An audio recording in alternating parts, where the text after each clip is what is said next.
Bonjour à toutes et à tous, nous sommes ravis de vous accueillir pour ce webinaire qui aujourd'hui traitera de l'état des lieux en 2025 sur la thématique des podcasts. C'est une thématique qu'on avait déjà abordée en 2021 ou 2022, mais c'est vrai que le podcast est un format qui s'est largement démocratisé au cours des dernières années et ça nous semblait intéressant de faire un état des lieux justement sur ce format audio un peu alternatif à d'autres formats et qui peut proposer des pistes de communication auprès de vos audiences. Alors, pour nous présenter, je vais garder la parole. Je suis Ronan Lequéré, je suis directeur associé de l'agence de communication médicale Meditup. Et je suis Charlotte Lenel, je suis du coup l'alter ego de Ronan en femme. Alors, on accompagne les industriels de santé dans la mise en œuvre et la définition des stratégies de communication multicanale, que ce soit sur des communications promotionnelles, sur des campagnes environnement ou alors sur des campagnes d'information. On travaille pour un grand nombre d'acteurs, principalement des industriels de santé, mais aussi des sociétés savantes, des associations de patients et des acteurs publics de santé. Alors, on va rentrer dans le vif du sujet de ce podcast et on va donner quelques éléments de contexte. De ce webinaire sur le podcast. De ce webinaire. Alors, vous verrez, il y a beaucoup de chiffres clés, tout a bien évidemment été sourcé et surtout, il y a vous le verrez, il y a une étude sur laquelle on va s'appuyer, c'est une étude du CSA qui a été réalisée à fin 2024 et qui était vraiment hyper intéressante. Donc, quelques chiffres clés, 94% des Français connaissent le podcast, 44% en écoutent, dont 27% de podcasts natifs. Alors, le podcast natif, ce sont des podcasts qui ont été créés pour des plateformes, c'est-à-dire que c'est à l'inverse, entre guillemets, du podcast radio, lorsqu'on va réécouter une émission de radio via d'autres supports. Donc, le podcast, ce n'est pas un format alternatif, mais c'est vraiment devenu un canal d'information qui est reconnu et qui est légitime. Alors, ce qui est intéressant aussi, c'est qu'aujourd'hui, le podcast est passé d'un média qui était qualifié de média de niche, désormais un média de masse. Charlotte vient de l'évoquer. 47% des Français écoutent régulièrement un podcast en 2025, alors qu'il n'était que 38% en 2023. Donc, on voit une large progression de près de 9 points en moins de 2 ans. C'est notamment les jeunes adultes, c'est-à-dire la population de 25 à 49 ans, qui sont les principaux auditeurs, qui sont des auditeurs réguliers, puisqu'ils représentent 52% de ces auditeurs. Toutefois, si on se projette sur une population de moins de 50 ans, c'est aussi intéressant puisqu'on a 64% de cette population de moins de 50 ans qui sont des auditeurs réguliers. Donc, on voit qu'on peut toucher un large pan de la population en dessous de 50 ans. Et en seulement un an, l'écoute hebdomadaire moyenne a augmenté de 25% en passant de 3 heures à 4 heures. C'est-à-dire que les audiences, les publics écoutent près de 4 heures de podcast par semaine. Vous voyez le potentiel de communication qu'on peut avoir sur ces 4 heures hebdomadaires. Alors, on le sait que le podcast, il s'est vraiment démocratisé post-Covid. L'engouement, il s'est accéléré, notamment avec l'essor du télétravail et l'habitude du coup d'écouter des podcasts pendant les tâches quotidiennes. Le podcast, il est vraiment intégré au multitasking. 60% des auditeurs consomment des podcasts en réalisant une autre activité, ce qui vraiment confirme le fait le fait de faire quelque chose et de écouter en même temps. Alors, quand on voit un petit peu les données de marché et les audiences, on va compléter. En France, chaque mois, ce sont plus de 200 millions d'épisodes de podcasts qui sont écoutés. Et il y a notamment une croissance des podcasts B2B qui connaît un essor important auprès des experts, des leaders d'opinion et des professionnels de santé. Est-ce qu'il y a une audience particulièrement qualifiée, comme le dit l'étude. Alors, c'est intéressant si on s'arrête véritablement sur cette ligne, cette information. Ça veut dire que quand vous souhaitez communiquer de l'information auprès de leaders d'opinion, on va revenir sur les Key Opinion Leaders, c'est les experts, vous voyez que le podcast B2B a véritablement une légitimité, est un média particulier d'intérêt pour cette audience. Et notamment, ça ne vous aura sans doute pas échappé, mais parmi les 3 thématiques de podcast qui se distinguent, en premier lieu, on a la santé et le bien-être. Alors, dans le détail, 51% des femmes s'intéressent au podcast sur la santé, contre 29% des hommes, mais on voit toutefois qu'il y a un véritable intérêt pour cette thématique. Alors, au niveau des créateurs de contenu, les créateurs de podcasts, de manière générale, 60% sont des hommes, 30% des femmes et 6% c'est à la fois une femme et un homme conjointement. Alors, vous verrez qu'on n'arrive pas à 100%. Les autres podcasts, ça va être par exemple tous les podcasts pour enfants, où du coup, ce n'est pas animé ni par un homme ni par une femme, mais parfois par des voix de synthèse ou en tout cas d'autres animateurs. Et si on fait un focus en santé, 44, pratiquement 45% des podcasts sont créés par des patients, 27,8% par des soignants, 24% par d'autres professionnels du monde médical et 2,8% par des industriels de santé. Donc, on voit que, mine de rien, c'est vraiment les patients qui encore drive la création de podcasts, mais il faudrait regarder dans les prochaines années parce qu'on voit quand même que ces chiffres évoluent. Selon les baromètres qui avaient été publiés sur 2023-2024, on voyait déjà que ça changeait beaucoup, donc ce serait intéressant de suivre ces données sur 2025-2026. Alors, quel est le profil de l'auditeur? Alors, c'est l'auditeur type, ce n'est pas un professionnel de santé, ce n'est pas forcément un patient, mais en tout cas, on voit que l'auditeur type, déjà, c'est un homme pour 52%, donc finalement, on est quasiment à moitié-moitié entre des hommes et des femmes, ce qui, encore une fois, permet de valider que le podcast est un média d'intérêt pour toucher à la fois les hommes et les femmes, donc tous les genres. C'est des catégories CSP+, pour 41%. Donc, encore une fois, je vois l'autre revers, c'est-à-dire que c'est près de 60% qui ne sont pas des CSP+. Donc, encore une fois, ça vous permet de toucher véritablement toutes les audiences.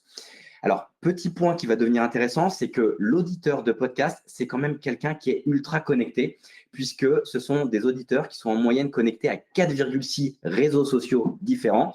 Donc, vous voyez qu'on est encore une fois dans cette consommation de médias digitales en complément des réseaux sociaux. Autre point, c'est que ce sont des habitants d'une agglomération de plus de 100 000 habitants pour 33%. Inversement, ça veut dire que pour 67%, on est en dessous de 100 000 habitants. Et donc, encore une fois, ça permet de montrer qu'on peut toucher véritablement un public très, très large. Et 45 ans en moyenne, et la tranche d'âge 35 à 49 ans consomme du podcast pour près de 30%. Je ne vais pas, encore une fois, faire le 100% moins 30%. Vous avez compris, l'information clé, c'est véritablement un média qui touche toute la population française. Alors, si maintenant on s'intéresse aux typologies des auditeurs de podcasts santé. Donc, il y a plusieurs typologies d'auditeurs. On a identifié 3 profils. Le profil 1, le professionnel de santé qui va être à la recherche de formation. Le profil 2, ça va être le patient expert, la personne atteinte ou des accompagnants qui vont être sensibles au partage de pair à pair. Et le profil 3, c'est plutôt le grand public éclairé, les auditeurs motivés par l'apprentissage vulgarisé ou le suivi de thématiques autour de la santé. 66% des 18-24 ans se tournent vers les podcasts santé pour trouver des réponses à des questions difficiles ou personnelles avant d'en parler à leur famille. Donc, ça peut driver des thématiques de podcasts pour vous, entre guillemets, pour les publier sur les plateformes. On voit aussi que 59% des 25-40 ans déclarent écouter des podcasts d'abord pour nourrir leur conversation avec leur entourage, donc que ce soit pour actualiser leurs connaissances, partager des témoignages ou bénéficier d'un nouvel éclairage sur des sujets. On met ça aussi en regard de l'autre information qu'on a évoquée précédemment, à savoir que les podcasts B2B suscitaient un intérêt de plus en plus fort de la part des experts, des leaders d'opinion. Donc, on voit que même ces populations-là, d'experts, de leaders d'opinion, vont venir écouter des podcasts pour pouvoir justement continuer à se former, à avoir de nouvelles informations et à compléter leurs connaissances. Alors, quelles sont les motivations d'écoute des podcasts? On est dans la continuité de ce que je viens de dire, à savoir être informé, donc typiquement pour mieux comprendre une pathologie ou une prise en charge, un dispositif de santé via une explication pédagogique d'un expert ou alors le partage d'un pair. Cette information, elle concerne à la fois les professionnels de santé, les soignants au sens large et bien évidemment les patients. C'est aussi pour être rassuré, pour écouter des témoignages, comprendre les parcours patients. On est dans le partage de pair à pair, c'est-à-dire les attentes des patients et ne plus se sentir seul face à une maladie. Donc, on voit qu'il y a un intérêt justement pour des communautés de patients de pouvoir écouter du partage d'expériences de la part d'autres patients qui potentiellement ont la même pathologie. Et enfin, c'est être conseillé par des professionnels de santé, par d'autres patients, potentiellement par des associations de patients ou par des familles qui vivent le même parcours. On est dans la continuité de la réassurance qui était évoquée en deuxième point, c'est-à-dire qu'on cherche de la réassurance et on cherche à être conseillé. Donc, on voit véritablement qu'il y a un intérêt, notamment pour ces populations de patients, à écouter des podcasts. Alors, les moments de consommation. 59% des auditeurs écoutent au moins de temps en temps en mobilité, alors que ce soit pour 44% en voiture, 38% dans les transports en commun, 34% dans la rue, 28% au travail. Et surtout, ce qui est intéressant, c'est que le podcast, ça s'écoute seul. Pour 84% des auditeurs, ils écoutent seul le podcast. Et c'était intéressant parce que dans l'étude, on voyait que le deuxième chiffre clé qui remontait, c'était en famille, parce que c'est beaucoup les podcasts pour enfants qui remontent, et donc on les écoute en famille. Mais donc, c'est soit, entre guillemets, nous, le type de podcast qu'on réalise ou qu'on peut vous proposer, sachant qu'on est plutôt sur du patient ou sur du professionnel de santé, on sera du coup sur une écoute seule. Ce qui est intéressant quand même sur les 3 premiers chiffres clés, c'est qu'on voit clairement qu'il y a un intérêt pour meubler les temps morts. Et donc, le podcast est véritablement dans une stratégie omnicanale, un média qui devient intéressant pour pouvoir justement exploiter ces temps morts, en tout cas les temps où on n'est pas productif. Je pondère le 28% au travail, bien évidemment, sur cette slide. Alors, quelles sont les plateformes préférées? Et on a trouvé encore une fois que cette slide communiquait sur des chiffres intéressants, puisqu'on nous sollicite souvent, j'ai buté sur le mot solliciter, sur quelles sont les plateformes sur lesquelles il faut se positionner. Alors, il faut savoir que des solutions comme Acast ou Podcastix permettent de diffuser un podcast sur de nombreuses plateformes. Mais si jamais vous devez vous positionner, c'est Spotify qui domine largement le marché, avec 41% des audiences qui sont faites sur cette plateforme-là, suivi par Apple Podcast, par Deezer et enfin par YouTube Audio pour 12%. Alors, ce qui est intéressant, c'est qu'on voit que ces plateformes natives, notamment Spotify et Deezer, elles progressent, mais elles restent alors minoritaires face aux GAFAM. Je pondère un peu le propos, puisque les GAFAM, il y a Apple à l'intérieur, il y a Google avec YouTube, mais c'est vrai que Spotify, ça progresse largement pour les populations, pour les audiences. Et pour rebondir là-dessus, c'est intéressant parce que donc là, ce sont des chiffres de juin 2025. Il faut savoir qu'en 2023, fin 2023, Apple était largement au-dessus de Spotify et que du coup, Spotify a vraiment gagné en part de marché sur l'année précédente et que du coup, là, ce sont vraiment des chiffres récents qui montrent que Spotify, du coup, maintenant domine le marché. Alors, comment les gens découvrent des podcasts?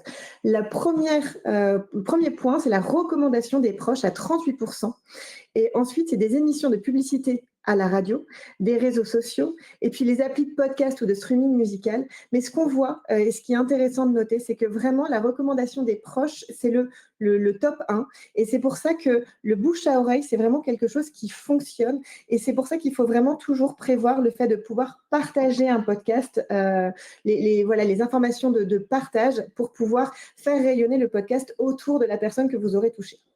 Autre information peut-être intéressante sur cette slide-là, c'est concernant les réseaux sociaux. On voit que pour 31%, ils contribuent à la découverte de podcasts, mais notamment parmi ces réseaux sociaux, on voit que c'est YouTube, Facebook et Instagram qui sont véritablement les leaders et qui se tiennent dans un mouchoir de poche en termes de part de recommandations, suivi par TikTok, X, LinkedIn et Twitch pour le dernier. Alors, le podcast, c'est un atout marketing et médical. 76% des auditeurs estiment que le podcast est un bon moyen de communiquer pour une marque. Alors, on est bien évidemment dans des données qui ne sont pas des données industrielles de santé, mais qui sont des données consumer au sens large.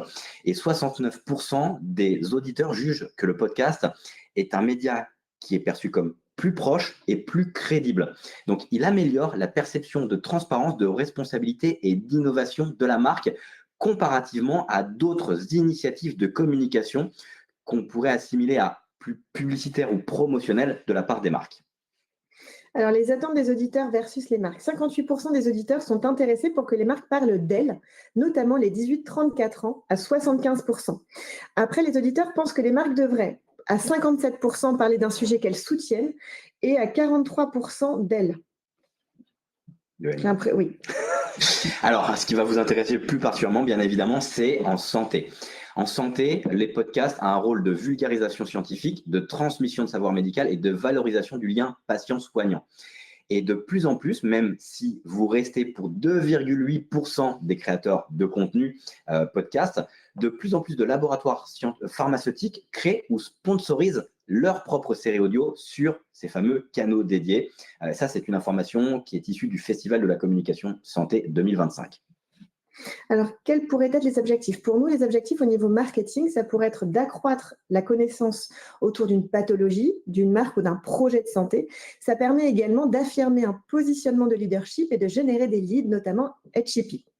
Au niveau côté plutôt médical, ça permet de favoriser l'éducation des patients et le partage entre pairs et pourquoi pas de lutter contre les idées reçues. Donc, en fait, le podcast, il peut vraiment s'adapter à vos campagnes multicanales pour venir justement rajouter un média sur lequel vous allez pouvoir atteindre des patients et atteindre vos objectifs. Et aussi, dans des campagnes environnement, toucher les professionnels de santé justement avec de l'information partagée. Alors, il y a des KPI spécifiques à suivre quand on mesure la performance d'un podcast. Petit 1, c'est le taux de complétion. Le taux de complétion, c'est le taux d'écoute totale d'un podcast ou d'un épisode de podcast par l'audience.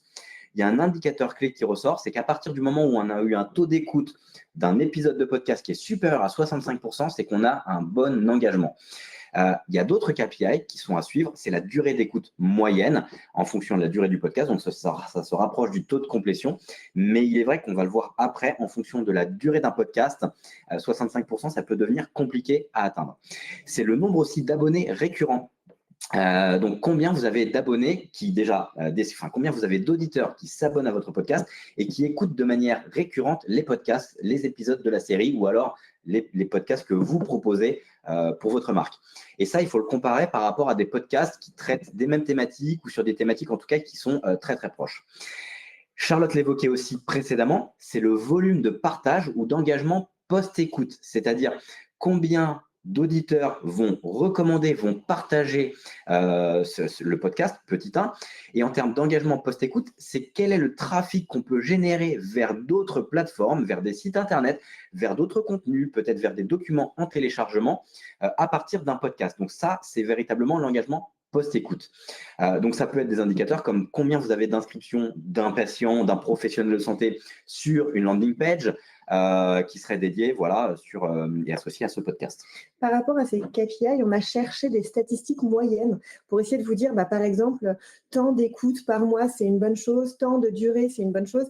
Mais en fait, ces KPI sont tellement dépendants de la durée du podcast, du type d'enregistrement. Il y a tellement de choses qui sont prises en compte que ces KPI, ces statistiques moyennes n'existent pas. À l'inverse, par exemple, de l'emailing où on sait le taux de clic, le taux d'ouverture, où là, on a des données clés selon le marché. Donc, on sait en industrie pharma combien sont les bons taux.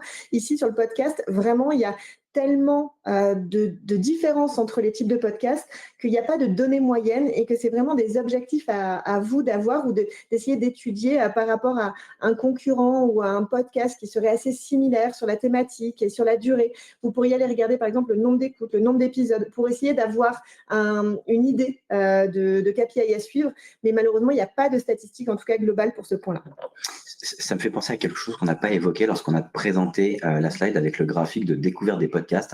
C'est qu'aujourd'hui, le référencement naturel d'un podcast, ça reste quelque chose de très compliqué à mettre en œuvre, étant donné qu'on est sur des plateformes de type Spotify, Apple Podcasts, Deezer, qui sont des applications. Et donc, le référencement naturel sur des moteurs de recherche comme Google, comme Bing, n'est pas quelque chose d'aisé. Donc, vous devez travailler sur cette visibilité du podcast. Et ça reste quand même un des challenges importants dans la diffusion d'un podcast.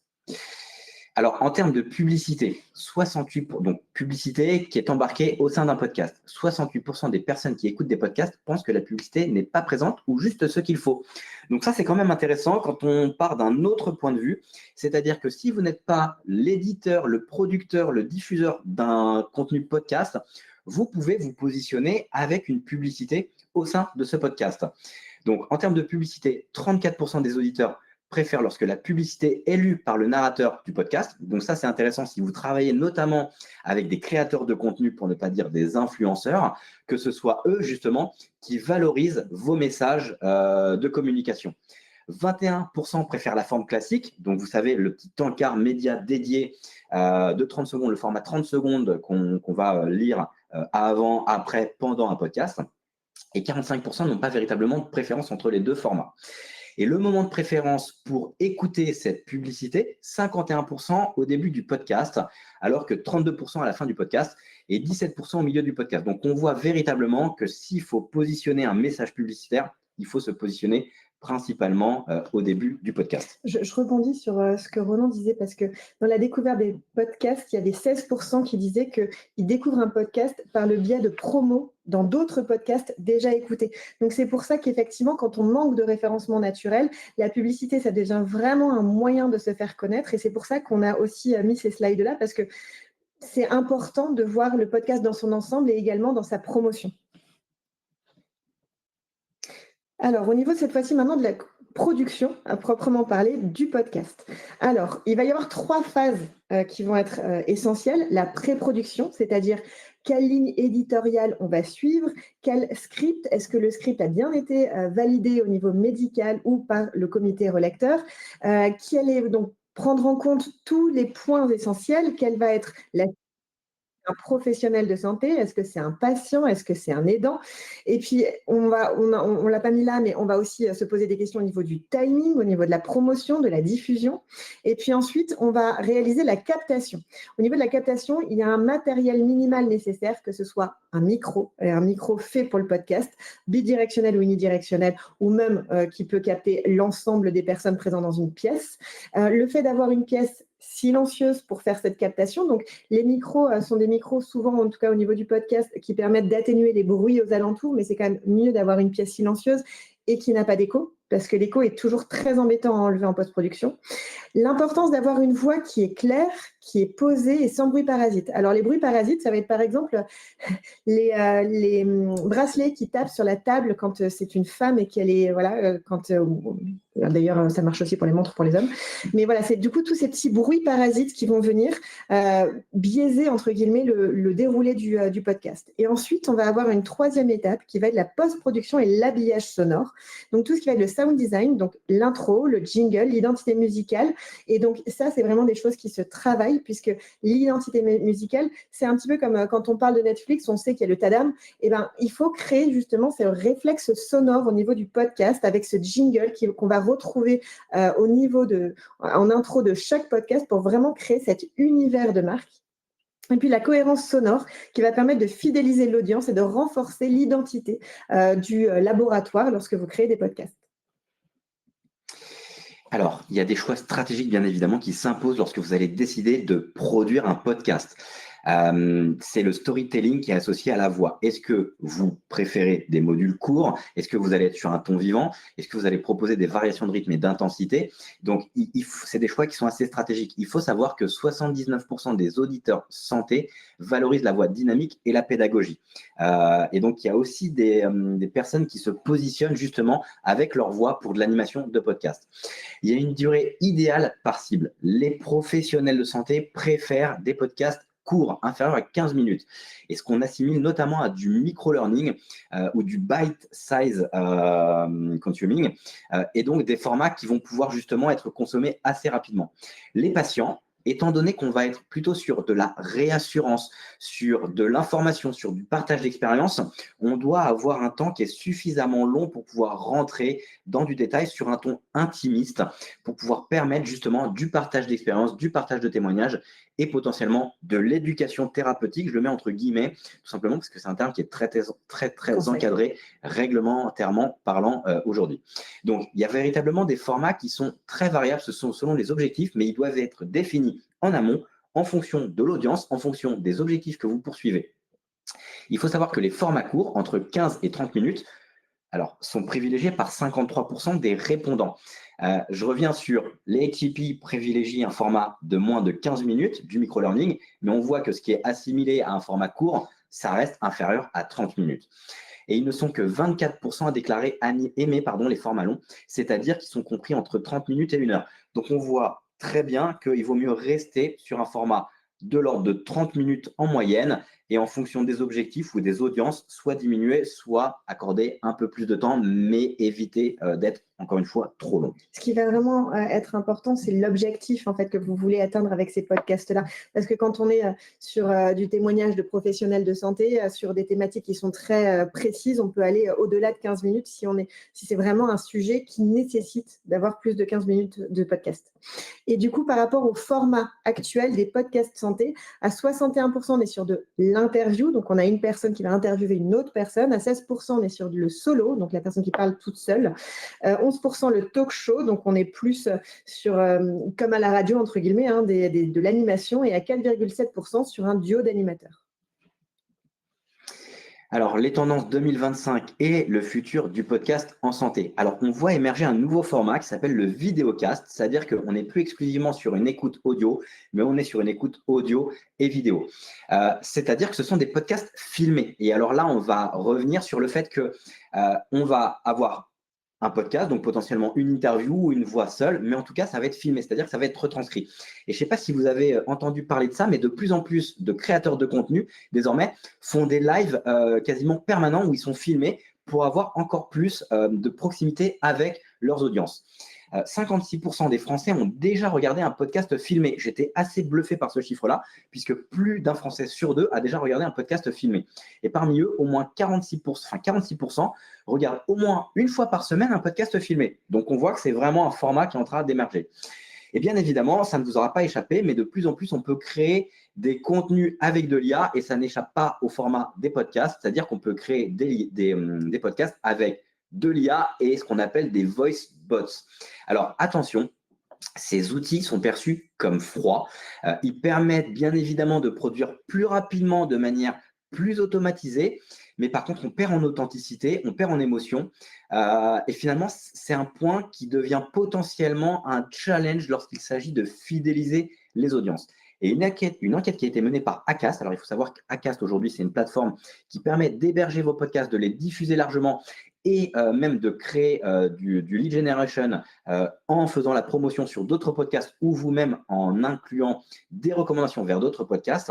Les auditeurs sont divisés quant à l'utilisation des voix qui sont générées par l'IA, notamment pour créer des contenus qui sont considérés comme réalistes ou fictifs réalistes, comme des interviews, des débats de société, de célébrités, et il y a seulement 53% d'acceptation. Alors, ça reste supérieur. L'acceptation, c'était pourquoi pas.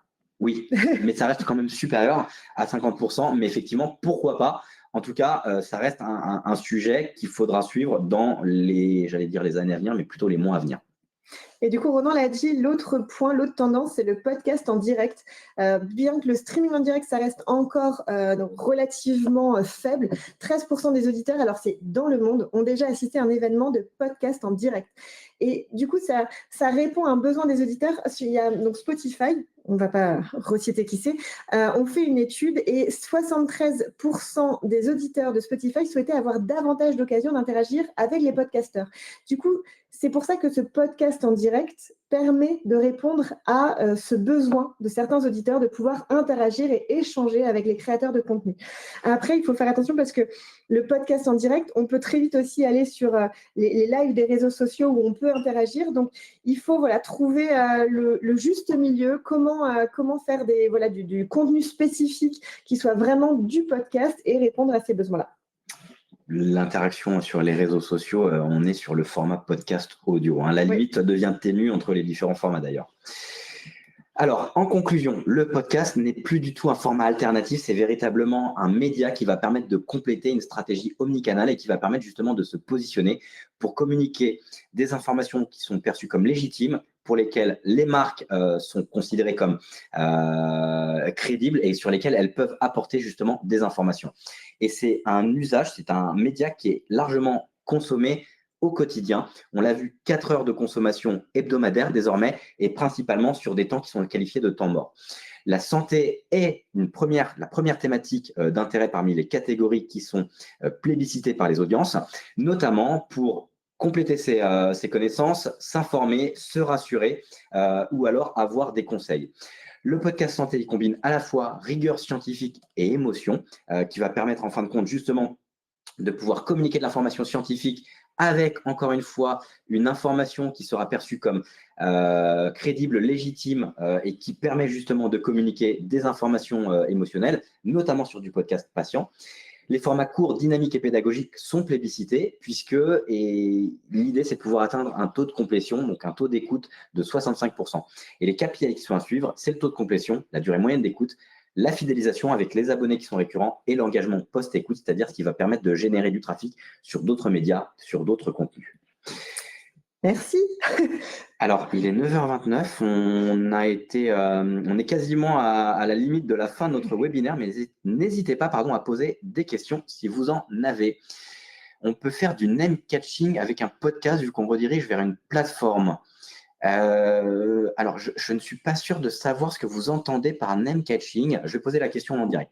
Bonjour, peut-on faire du name catching avec un podcast vu qu'on redirige vers une plateforme? Aussi, est-ce pertinent de mettre en ligne le son d'une vidéo de débat s'il ne fait pas partie d'une série? Alors, je vais répondre sur la deuxième partie de la question. Déjà, vous pouvez tout à fait mettre en ligne le son d'une vidéo de débat. Oui, pour moi, ça fonctionne.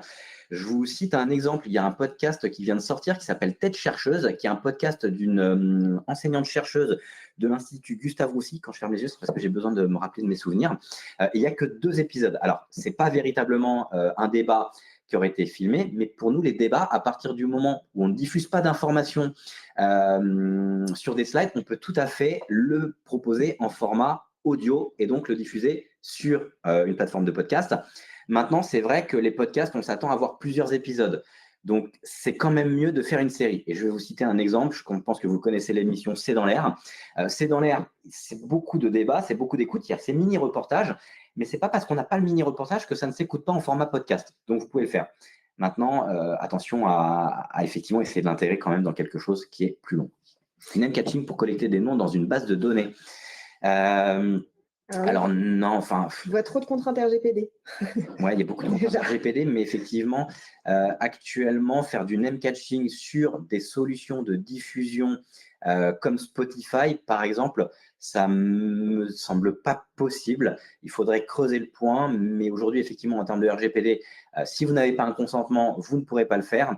Et concrètement, même techniquement, je ne sais pas comment le faire à partir du moment où vous êtes sur une plateforme de diffusion de podcast. Sur votre site internet, pourquoi pas, la frontière devient ténue entre la plateforme de podcast et puis la plateforme web. Eh bien, merci beaucoup à vous également pour cette écoute. Je suis en train de me rendre compte qu'on a une nouvelle fonctionnalité que je ne connais pas sur Livestorm, démarrer la réponse en direct. Donc, on a lu la question, mais je pense qu'on peut la diffuser. Voilà. On testera la prochaine fois. Exactement. Merci à toutes et à tous. Alors, attendez, on a des messages sur le chat.